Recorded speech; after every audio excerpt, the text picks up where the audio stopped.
The ANC's international relations proposed policy in a document in November of 1993. President Nelson Mandela said, and I quote, "The African National Congress believes that the charting of a new foreign policy for South Africa is a key element in the creation of a peaceful and prosperous country.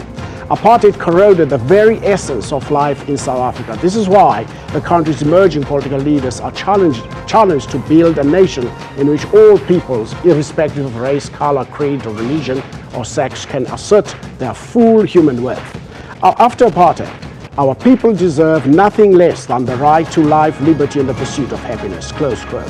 The ANC's international relations policy discussion document reflects on the ANC's historic mandate of progressive internationalism that shapes South Africa's current foreign policy outlook. In this regard, it confirms the centrality of Africa in ANC's foreign policy and thereby commits to continue with the pursuit of a peaceful and prosperous African continent. Hello and welcome to Rights and Recourse, a program that tackles constitutional, human rights and legal issues, bringing you information and analysis. My name is Dumila Mateza. Remember, you can also be part of our discussion today by calling us on our studio line on 011 714 5497 or 5498, or tweet us at Rights Recourse. Alternatively, you can email your thoughts to rightsandrecourse@sabc.co.za.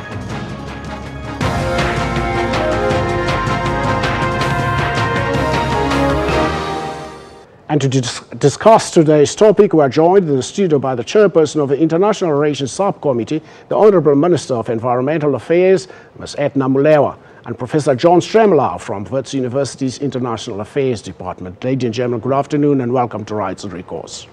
Good afternoon and thanks for having us. Professor, let me start with you. What is foreign policy? Well, it's changing, and it's always changing. And what I said to you before we started was that it's important for our students to understand that while their local communities are going to be their primary concern throughout their lives, those communities are being impacted in multiple and different ways. And it really is for the government of the day to help them understand the components and the priorities of the country, which in fact shape its foreign policy. What this document tries to do is to lay out the basic elements that will be guiding South Africa in dealing with the world around it and Africa and beyond for the next period ahead. So it is an important subject that constantly evolves. Minister, the document professes that the clarion call, "There shall be peace and friendship," taken from the famous Freedom Charter document, is relevant today as it was in 1955. How relevant is this document to foreign policy, document to the Freedom Charter? Well, indeed, as you rightfully say, we actually take cue from the Freedom Charter. It's very relevant to date because we see no possibility of having peace, or rather socio-economic situation thriving in any country without the basics of having peace in that particular. They actually go together. Whether you talk about good governance, that's a foundation. Peace is actually a foundation. So the relevance of Freedom Charter is still on today. That's why we will not forget that our role is particularly to continuously understand the forces of the world, how the world is unfolding, where there are situations of no peace, particularly on the continent, because we regard ourselves as a greater part of Africa, as South Africa. So when Africa falls apart, South Africa will not succeed, obviously. So as a result, this issue of having a peaceful, prosperous Africa is very, very important for us. And it is for that reason that we just don't talk about it, but we also move to support where it's needed, but of course, within the context of respecting sovereignty of nations. We either work on our own with other nations on a multilateral level, but also within the UN system.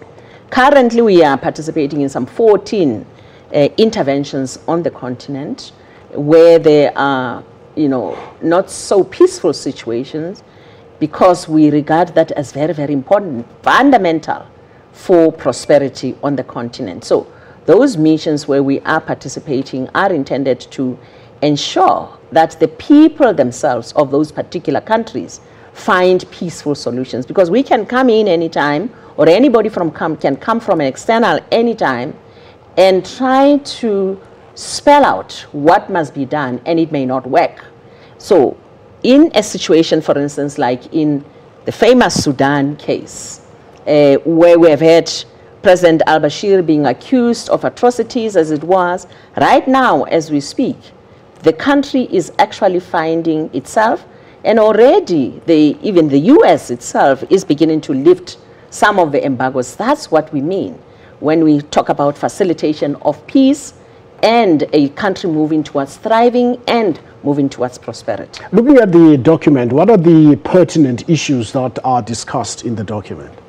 We, first of all, analyze the balance of forces of the world, because it's completely impossible for us as the African National Congress not to analyze what's happening worldwide for purpose of understanding and therefore making the rightful decisions and rightful move at the same time. What's tricky right now, which we are finding in the balance of forces, which I'll come to just now, but let me also talk that refer to some aspects of what the document is talking to. We're talking about having analyzed the balance of forces, we locating this policy document within the role that African National Congress and South Africa is actually playing within the internationalism notion, because we have actually been this organization and this organization that has really ensured that we work together with the whole world from at the beginning.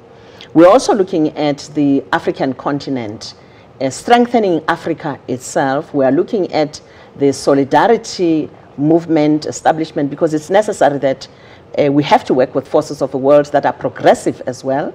We are also looking at the party-to-party relations, including where if we have a party-to-party relations, that party may have been traditionally part of the former liberation movement. And yet you may find that to date, as Professor was saying, there's a movement now that you find that things have actually changed, that some of the parties that are in government right now are no longer those former liberation movements parties that we had. How do we relate to those? You can't just say, no, we have not been friends, we have not fought battles together, and therefore we look away. So we've got to find a way of working with us. So, and that's really what's important about even establishment of solidarity movement together with us.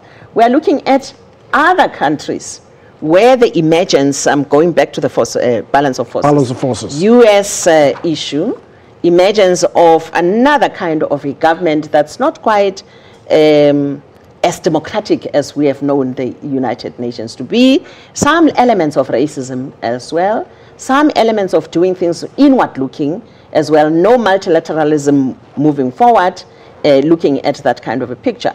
Brexit, the fact that some people actually are beginning to say in particular countries that we are not quite satisfied with the influx of people, movement of people in our country, and therefore a decision like this of Brexit, moving out of Brexit, informed by the fact that there is movement of people into particular countries like those. So those are challenging issues, and then they touch on how we have to relate at trade level, but at a social level, at an economic level, generally with those particular countries. We see Turkey issues, an emergence of terrorism, and also all kinds of things that we actually have to deal with, and those we analyze in this document thoroughly for us to be able to understand exactly what kind of policy do we have to make.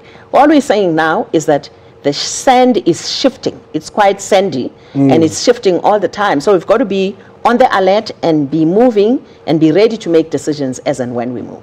Professor, I don't want you to take up cards for Donald Trump. I mean, the minister referred to the shifting sands. We've seen what Donald Trump has done in the United States. But the question I want to ask first is this: the minister is referred to, in order for prosperity in Africa, there must be peace.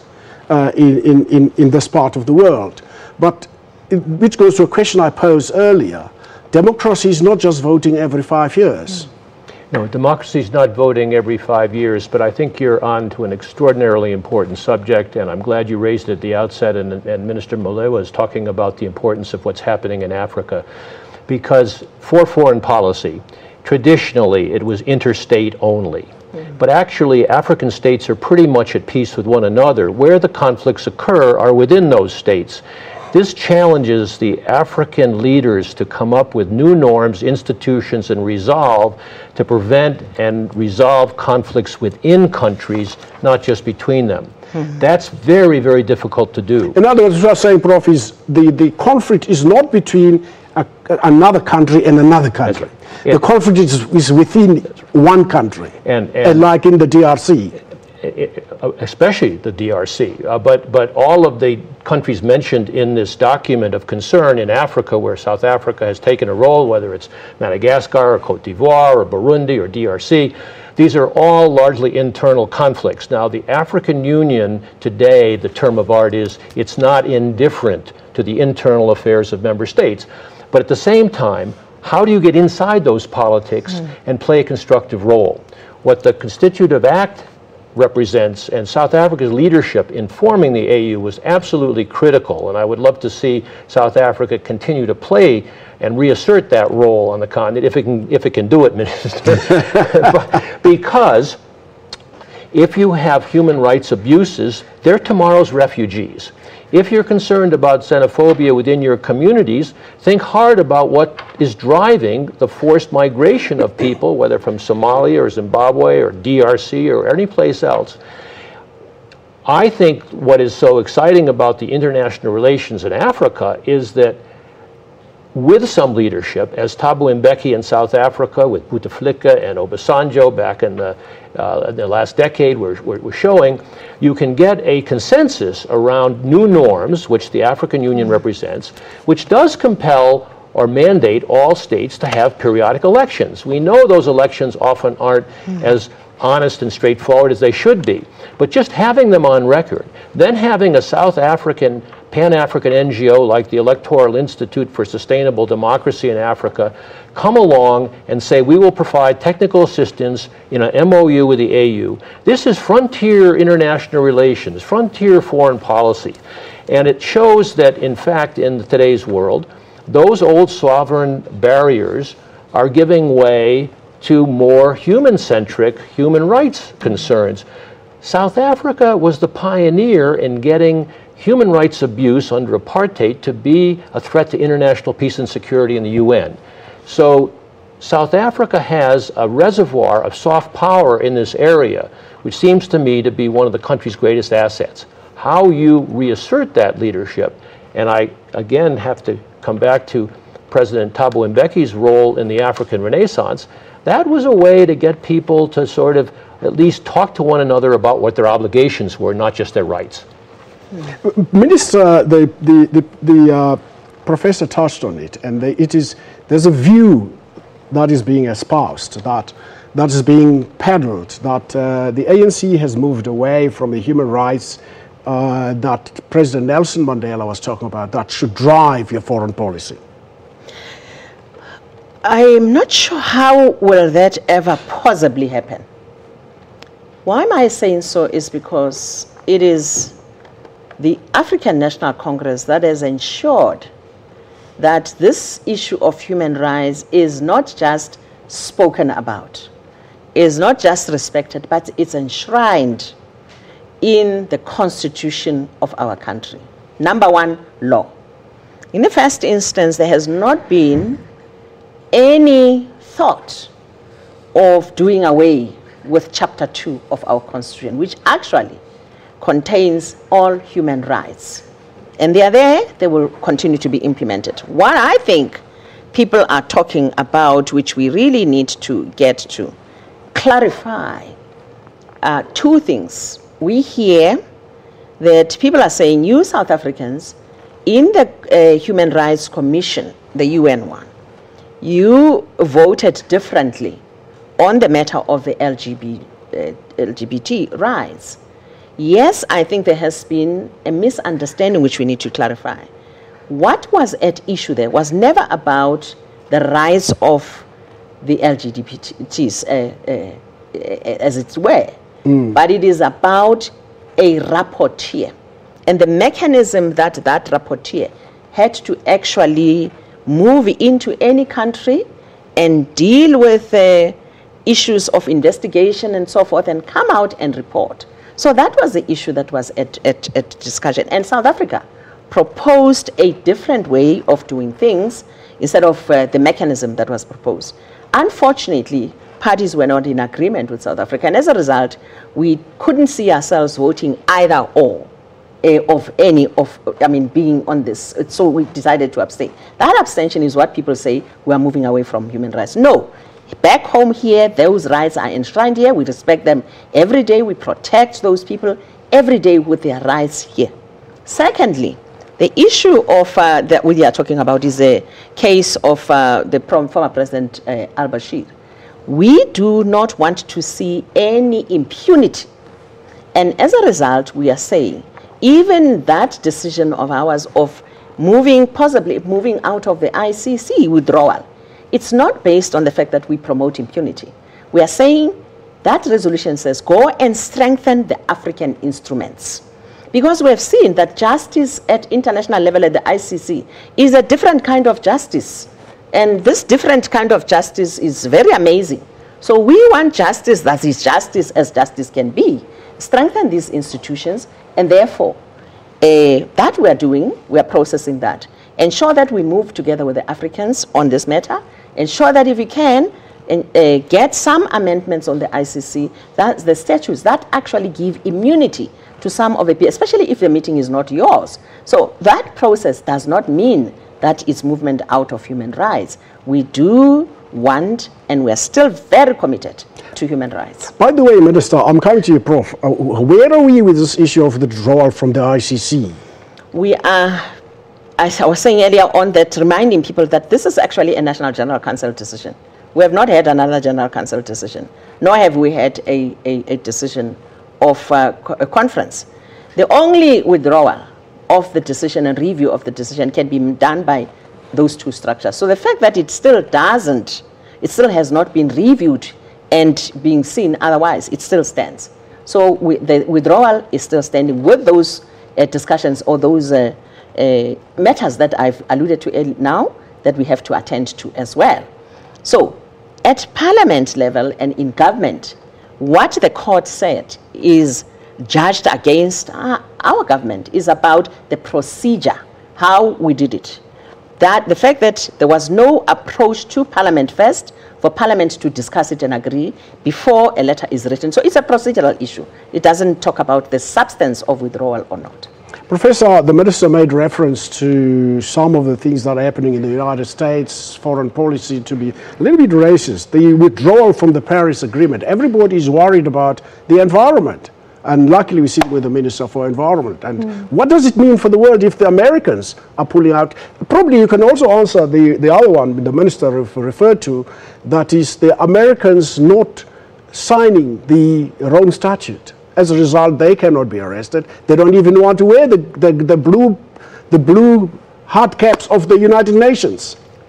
Well, you've conflated two big issues. One is with regard to the ICC and the outlying U.S. with regard to some of these international agreements, which gets caught up in American domestic politics, just as things down here get caught up in domestic politics that then translate to issues about the ICC or other things. I wish you'd let me stay for a second on the environmental question and Donald Trump's withdrawal from the Paris Accord, because I think that's critically important, and frankly, I think this may translate to issues that people at the branch and local communities here can understand. We've also just had the terrible storm in Cape Town and the fires and the winds. So, you know, these are anomalies related to global warming.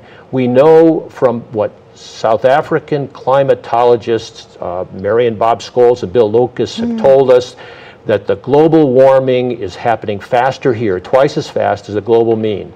Part of the Paris Accord, which was critical, was to set up this green climate fund to compensate those countries that are the poorest and least able, but most seriously affected, and least responsible, by the way, for global warming, namely African countries and poor island countries that are vulnerable to this. What Trump then lied about in his presentation of why he was pulling out was because it was a waste of billions of US dollars to be part of this global this green climate fund to help those most seriously affected countries who are least responsible, just to be fair. And the fund was accelerated because Barack Obama pledged $3 billion, and he did so in partnership with the Chinese. This was all very positive for the kind of international order that I think South Africa aspires to see. So now you've got the U.S. pulling out. He's not going to put another penny into that fund. I think the overall Paris Accord will move forward and compensate for the American withdrawal. But the signal to Africa, once again, is you guys here are going to be having to come together and muster your own partnerships with those who are willing to play here, but be prepared for a much tougher challenge, and yet you are on the road to the right strategy. I mean, the right strategy is the Green Climate Fund. But then if you have these projects that can be funded and they can relate to local communities that are seriously affected in South Africa and elsewhere, you build grassroots support for everyone taking responsibility to change their behavior so that we don't beggar our neighbor, which of course the U.S. did historically.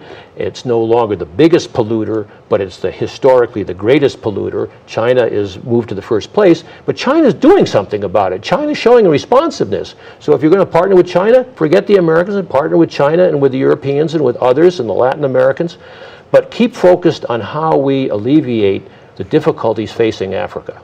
The other question, I just want, Minister, I'm coming back to you. I just want to take this call from Victor in Mankweng. Victor, good afternoon and welcome to Rights and Recourse. Hello, Victor. Good afternoon, Mr. Matenza and my minister. Yes, Victor, go ahead. There is a say of, I know which side of my bread is buttered. I'm talking about South Africa. If you're going to tell me he's talking about where he comes from, obviously. Africa has got a problem, but especially our country here, let's talk about it more especially. This is where the minority still enjoy the apartheid, and they can defend it independently. By just wasting time to talk about Europe or UK or Africa, we're talking about the very, very country we're living into here. We're talking about the looting of the banks. Of the previous apartheid, there is nothing about apartheid. They got money for nothing to open up their banks. John Rupert now, did you see on NN7 somewhere in the colored community there? He's mining there for nothing, they're getting nothing out of it. Stop telling about, please just don't waste our time. Your professor in your class teaching those people. Not us here, don't fool us around here, okay? Thank you. Thank you very much, Victor. I think Victor touched on something there that is, one of the things people are talking about, we've seen huge migration of colonial people who were there before, during colonialization in the Congo, in Algeria and other parts of Africa, leaving those countries and going back to Europe.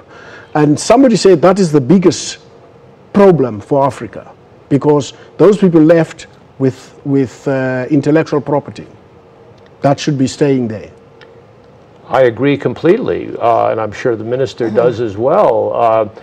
And yet people will look after their own interests. If the conditions are such within the countries that they're prospering, people will come back. In the meantime, the diaspora provides an enormous source of resources and remittances for Africa.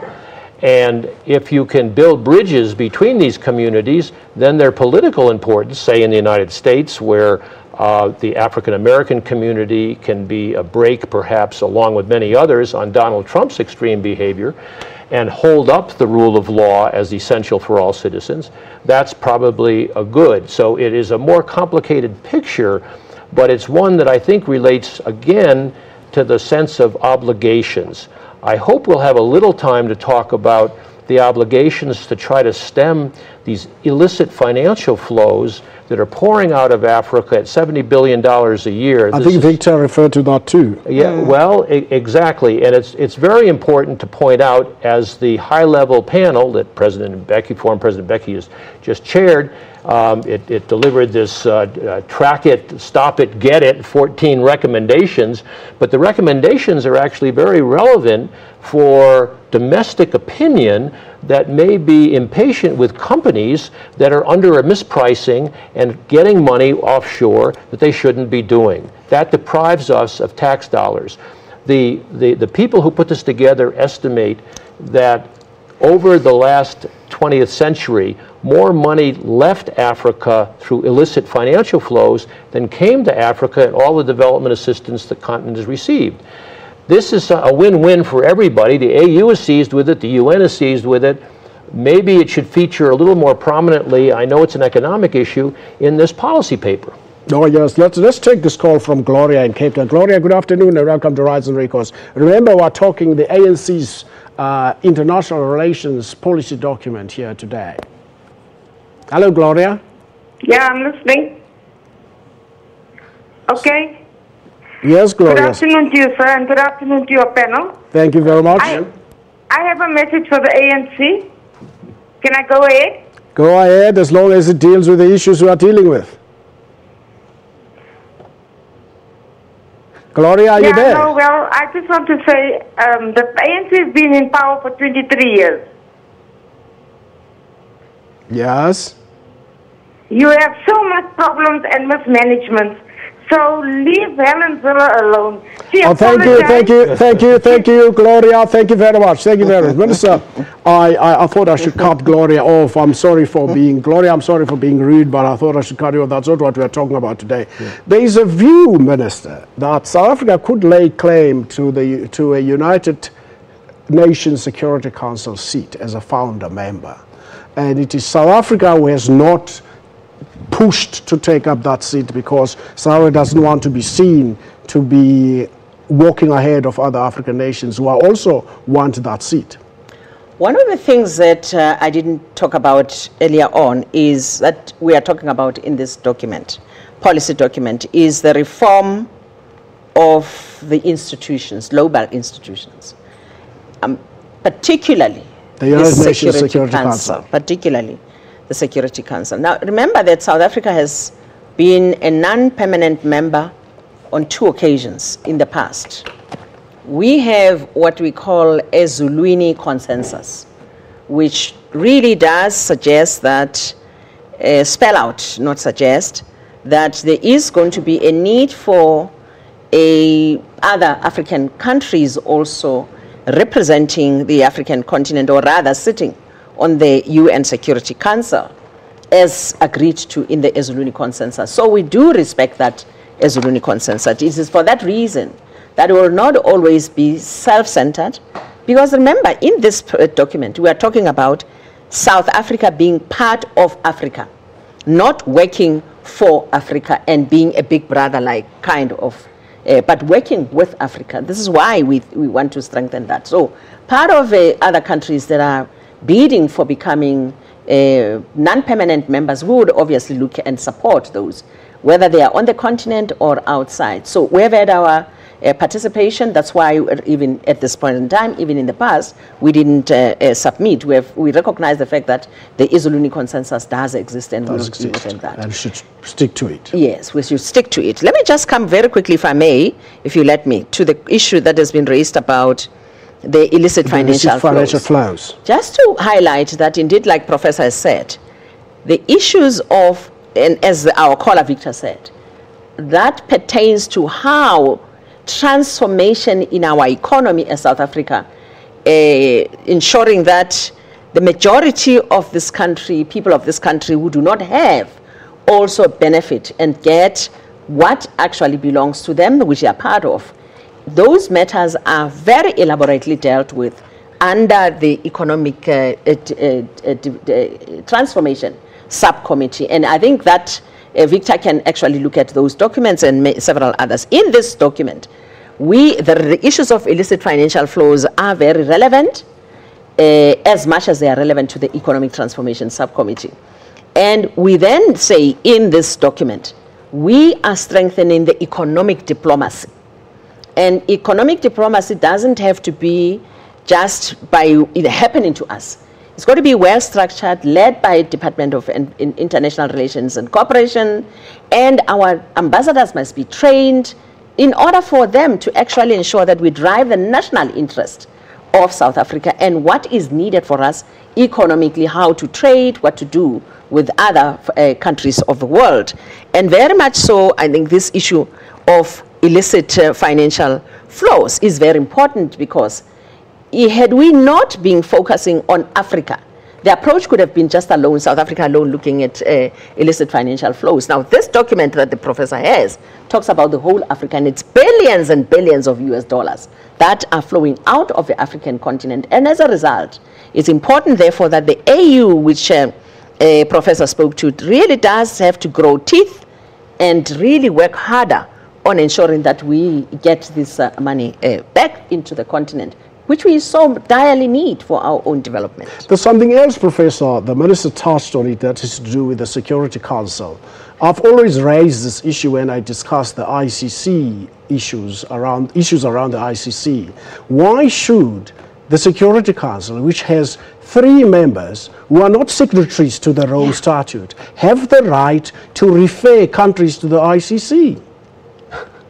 Well, there is a technical issue about the constitution of the UN and the Security Council's role. The unfairness of the Security Council structure and its undated nature is absolutely correct. The question is, are you going to get states that are empowered already there to make the concessions necessary to expand it?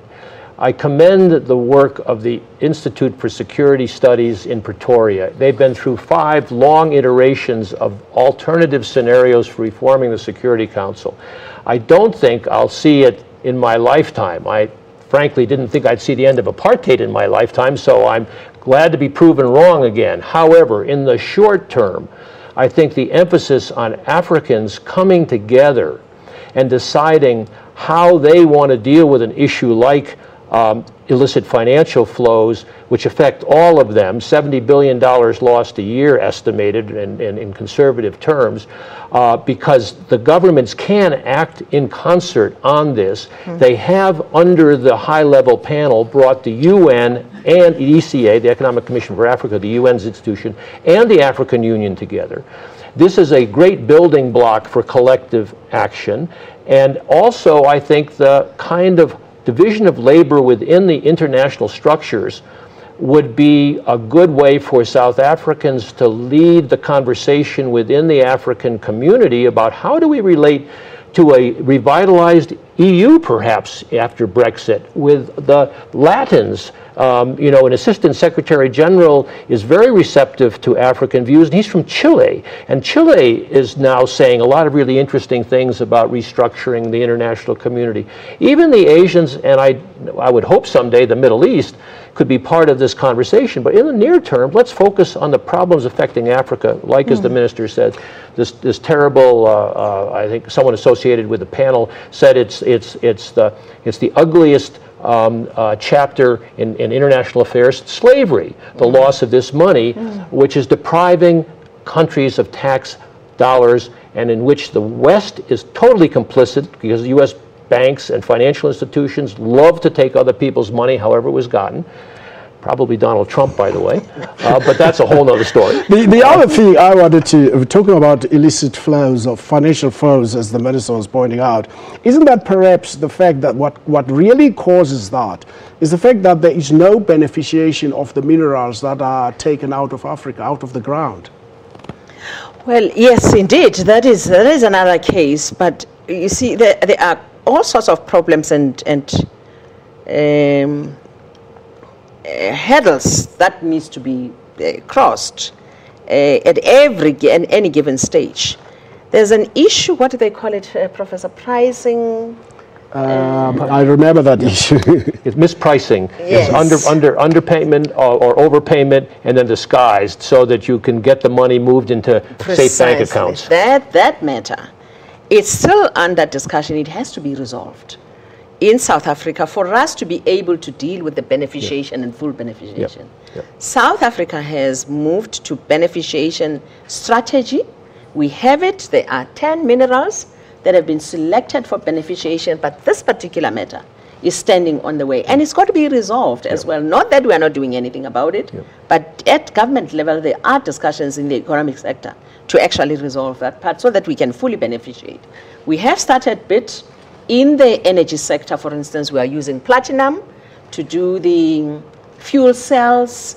There's a bit of diamond, platinum, where you use jewelry and the platinum catalytic converters. It's still not adequate because we are a resource-rich country. And the African continent also has specifically said in the Agenda 2063 that we now want beneficiation of our minerals. And that issue, again, of the pricing matter is going to be a hampering factor. But the good thing is that this has been spelled out in the strategy of the African Union, and it has to be implemented. As South Africa, we are going to have to be part and parcel of ensuring that going forward, the African continent does beneficiate our mineral resources. There's been another criticism, Professor, and the Minister can start responding to that first, it's since the ascendancy of the Zuma administration, we have seen a move away from traditional world powers like the United States and Japan. Despite the amount of trade we have with these countries, we share with these countries. Instead, we have joined BRICS, we have become closely associated with Russia and China. What are the benefits of this relationship? In 2015, what is this year now, 2017? 2017. Late 2015, we have actually concluded negotiations with the United States of America on AGOA. That was during the President Jacob Zuma's term. There's also the time when the Americans were saying South Africa must be taken off. Exactly, AGOA. South Africa must say. And then we negotiated, very hard negotiations, until we have actually got these benefits that we have. So this is actually evidence that we are putting on the table to those of us who are saying or maybe thinking that we are moving away from Americans to the BRICS. Of course, we've got to really work with other countries, like the BRICS countries. They are very important partners. And when you are a country like ours and a continent, you don't put all your eggs in one basket.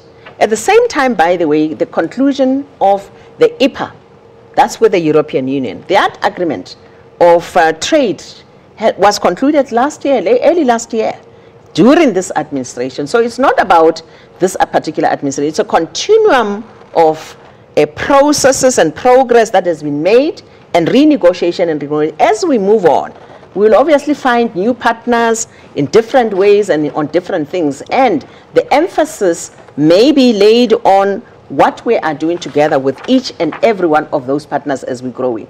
BRICS is a very important, they've actually helped us. We are setting up a bank of the BRICS Bank. Here, one chapter is going to be in South Africa. It's not going to be benefiting South Africa alone, but the continent for infrastructure that we so dearly need for the continent to actually thrive. Because without infrastructure, railroad networks and so forth, any other industrialization may be a pipe dream. So we need all those things. So this BRICS Bank is going to help us with that. By the way, it is removing over-reliance on the IMF and the World Bank. It's another kind of financing. Can South Africa use this relationship with BRICS to actually do the following things? Reform the World Bank and the International Monetary Fund, as the ANC says that the policy those must be reformed. I don't know, it can be another instrument, but to reform, use this to reform is another story. You really have to move inside. The structural reforms that are being placed on the doorsteps of countries when you are in dire need of money may be removed a bit because there's another bank elsewhere, so that you don't have to be forced to adhere to structural reforms that are not necessarily part of your policy, as it were. So maybe it will work, we don't know. But yeah, what's good is that we have it. Professor, I'll give you a chance to. I just want to get the Minister's view around the issue of Brexit. We have, the Minister's just told us we have an agreement with Europe. Now there's Brexit. Now, does this mean we'll have to have new agreements with the United Kingdom? Well, we actually engaged the United Kingdom. They came to see us as the African National Congress. Quite a huge contingent of their leadership. And we're discussing exactly the possibility of a future. They seem to have a grand plan in place of how they will ensure that the agreements that we have had with it's the one which is the EPA that I referred to earlier on, doesn't fall apart in as far as they are concerned. How they will try and synchronize the new agreements together with it. By the way, remember that was still the party that came in before this current one. We still have to engage with this particular party, but at least there was some form of consensus and commitment that the relationship will continue, which we are looking forward to. That doesn't undo the negotiations. We can't go and renegotiate the same agreement that we negotiated for something like 6 years, and now we do it with a single country. So I think what encouraged us is to hear that they are intending to just do some kind of a formulation of that, and that should move as swift as possible as an agreement between South Africa and the UK. Prof, I wonder if you can sum that up for us. I want us to move to the campaigns. The documents say the ANC is going to lead in the next 5 years. Well, I'd like to get to those campaigns too. I guess just one fundamental point that applies to Brexit, it applies to BRICS, it applies to all these various partners. It does matter, I think, whether the partner you're dealing with primacies the rule of law. To take you back to your original discussion, Dumile, and the question about constitutionalism. It matters that India and Brazil are democracies, and Russia and China, particularly Russia, is very authoritarian and up to mischief economically in the world as well as politically in the U.S. elections most recently, for example.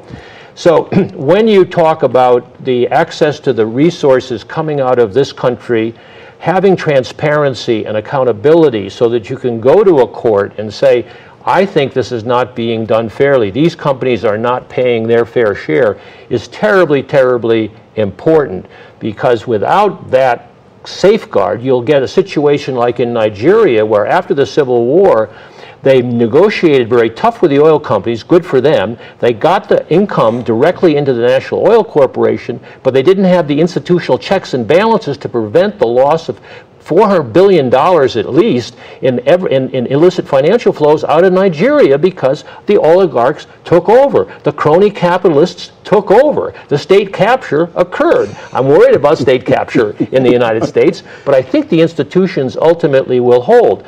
I worry about the changes in Britain, but I think the institutions will hold. I don't know about Russia. And China, I wish them well, because they're now moving to be the most important country in the world, but they're not yet able to reform in a way. They're not as pluralistic and diverse as the rest of the world, so maybe they'll find a path forward. I wish them well. I think we should engage them. Minister, for the time that we have, I see at the back of the policy document there is a reference to campaigns that the ANC would like to get involved in. One of them is to lobby our governments to advance progressive positions on Africa's development in the African Union and the United Nations. The other one that's for me very key, that I quite was wondering, how does this work? Consolidate the African Union's initiative on engaging the African diaspora to become a sixth region of Africa. Can you explain that for me? That's a good point. Yes, and indeed, we need to have that. Remember, we're part of that diaspora. I think we need to throw this out there to the policy conference and see how it goes. But as part of a campaign, we do really think that that is a necessary thing to do. How it works, I think we can then look at who participates, who becomes part of it, because we do have, the African continent as being part of that. And I think in lobbying and in having the solidarity, solidarity movement determining what then must form part of the regions or who must form part of the regions, I think that can then be concluded as we get to that. You would also touch on your support for Palestine, and also somebody was saying, how can we support Palestine yet we have the Israeli embassy in South Africa? And the other one is consolidating a program to celebrate Africa Day and Mandela Day. This I saw in another document, the 2012 discussion document. Our support for Palestine does not translate to the hatred to Israel. To Israel. They are not synonymous. And it is for that reason that as we have a relationship with Israel, within that relationship we raise whatever needs to be raised very loudly. You might want to keep what somebody referred to in the 80s as constructive engagement. A constructive engagement, yes. Our ambassador is there because remember we still have to trade, we still have to know what's happening in Israel and so forth, and voice that which we see being incorrect in as far as Palestine's action on Israel's action on Palestine. So we will continue to raise that matter, and those are two important campaigns for us. As we relate within that relationship, we've got to show where it's just like this issue of Donald Trump. It's not as if we're going to, because we have a goal, we're going to keep quiet on other matters. So it's really that kind of a thing. When you have a relationship, you have a relationship, but it doesn't have to bar you to raise issues where things are wrong. Palestinian question is very, very fundamental for us. The occupied territories, we are very vociferous about that. We will not relent on and that. Western Sahara. It's just like Western Sahara. Even as the Moroccans have now been readmitted in the African Union, we will not keep quiet. We'll have to ensure that the occupation of Western Sahara does become a thing of the past. The recognition of the Western Sahara people must actually be made. Somebody would have raised the question also, we should also raise the issue, we can't be talking about Western Sahara or we don't talk about Tibet. Well, that's a very, very good thing to talk about. You remember, Ntati Mateza, that in the historic books and the UN, dictionary and history, there is no country called Tibet that's a sovereign country. That is a standalone. We have the One China policy, which in our understanding actually includes Tibet. And Tibet has not been recorded or registered as a sovereign country. And that's the reason why we don't have that campaign right now. With the campaign of Western Sahara, it is Western Sahara as recorded. Palestine is recorded that way. So occupation is beyond territorial areas of those particular countries. So with China, with Tibet, it's part of China. It has always been part of China, one China. Minister, you didn't answer my other question of Africa Day and the Mandela Day. You were saying I was saying a consolidated program on the celebration of Africa Day and Mandela Day as platforms to foster unity, patriotism, and fight racism and intolerance. Probably, what is the other one? Is probably you can add there xenophobia. Remember, we don't have actually xenophobia institutionalized.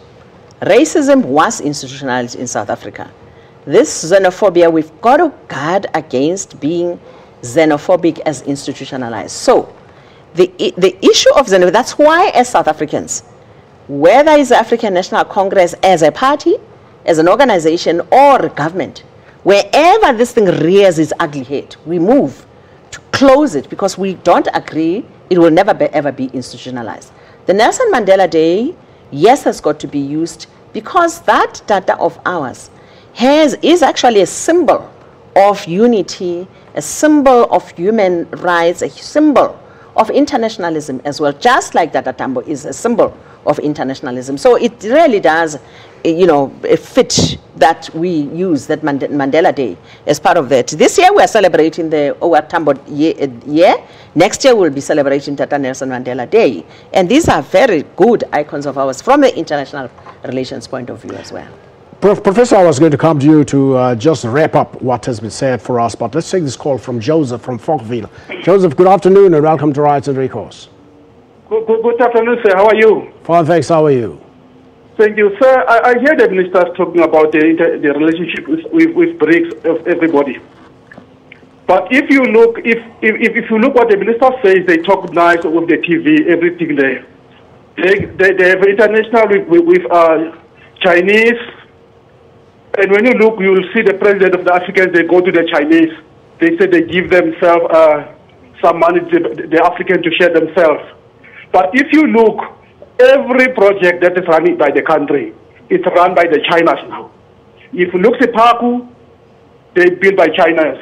Everything came from China. The neighbors, they are Chinese. So where do we benefit as a people in Africa, in South Africa? If you look against now about the state captured, it's about Indians. If you look at the Praza, it's Chinese. The same thing that they did, they done with Anglo-American, with our people. The same route that they take it. We're not benefiting anything.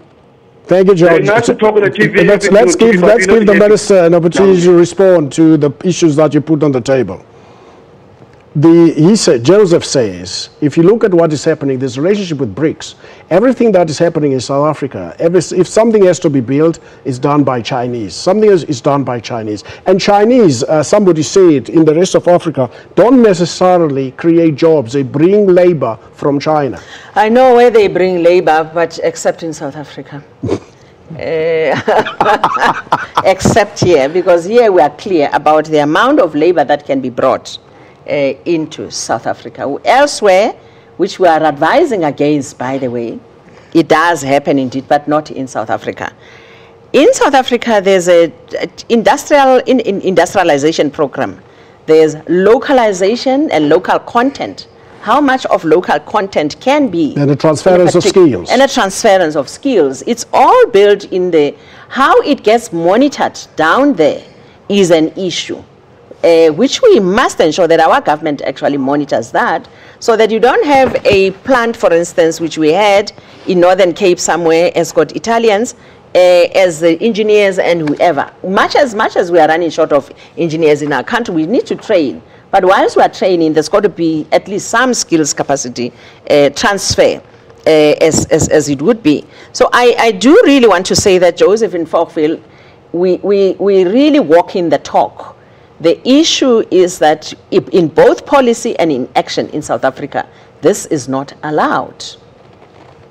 Professor, if you could sum up some of the things the minister was saying from a foreign policy perspective. We've said so much, and the last couple of points I think bear a little bit of repetition and reiteration.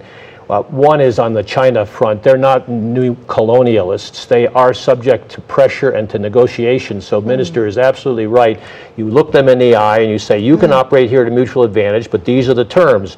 South Africa can do that and sets a good example for other countries. Don't forget that China being exposed to Africa means they're endorsing elections here. They send election missions. I saw a Chinese election mission observing the Madagascar election, which was a very important election because they think it's for peace and security. So South Africa played a key role. Hold the Chinese to say, you know, okay, you've done that. Why not do it in your own country? Now, Mandela could get away with being very frank to everyone because he's had such integrity. He had such honesty. You could trust him. And so if he talked to Fidel Castro, he was not going to give away South African democracy. If he talked to Gaddafi, he wasn't going to give away South African democracy. Having authorities with leadership, that's the critical thing. If the ANC can present itself to the world as the descendants of Nelson Mandela in a credible way, it should be able to push its positions much more strongly than its size otherwise would allow. Is that a fair statement, Minister? Fair statement. However, we need to say that the reason why South Africa can still say to date that we're not underdogs. We do put policies in place and ensure that localization, for instance, even with Chinese, has to happen, even outside Dada Madiba, in his absence. As we look at them in the eyes and negotiate, we're talking with them even on the oceans economy, a very new field that we have actually introduced here. They say, we need that port, we say, on this condition, not that one, and that negotiation happens even right now. You're right, Dada Madiba used to say that he's the only one who could actually say to an American president that you're a dinosaur. So, yeah, but that was Madiba for you, but it doesn't mean that that doesn't take away the capacity that we have in this country to actually negotiate and put our terms in place even as things are right now. Yeah. Minister, I looked at the number of missions that we have around the world, 126 or 128. Is that not too much? That's what I think South Africa needs to be, wherever we need to be. I met the Colombian ambassador just 2 days ago. She was literally in tears saying, why are you not establishing a mission in my country? We work through Venezuela or Argentina, very, very far away from us. So I'm saying, even as we think here that there are just many, there are people who are still saying we need South Africa's presence elsewhere, because especially on the South American, Latin American part. But these... Which we are not big in. Which are? We are not very big in Latin America. We're not quite big there, and I think we need some presence there. I think it's also because we've had friends there all along, and we've been able to link over time easily. But the economic diplomacy within the context of South Africa's foreign policy is very, very important. It's becoming bigger and bigger, and therefore these foreign missions, that's where they are going to play a very big role. As I said earlier on, that we need training, and it's continuing, of ambassadors, not ambassadors only, by the way, diplomats, who will be doing this economic diplomacy for us. And that's what you're stating in this policy. Minister Edna Molewa, Minister of Environmental Affairs and Chairperson of the ANC Subcommittee on International Relations, and Professor John Stremlau, who is at the University of Witwatersrand. Thank you very much for your time. This has been some discussion, really. These discussions are going to continue at the ANC's National Policy Conference. Please make yourself, go to your branch if you're an ANC member, and discuss these issues so that these issues will become policy. Eventually, they will become the country's policy. In March of 1995, the Minister of Foreign Affairs, Mr. Alfred Nzo, said that, I quote, the position in which South Africa finds itself is that it has both features of developing world. It is truly at the point of intersection between both worlds, an industrialized state of the South which can communicate with the North on equal terms to articulate the needs, concerns and the fears of the developing world. Conversely, we can interpret the concerns and the fears of the developed world. This has been Rights and Recourse. This program is repeated at 5 on Monday morning. You can find us on YouTube, and you can still continue to tweet. From all of us here in the studio, thank you to our guests, and good afternoon.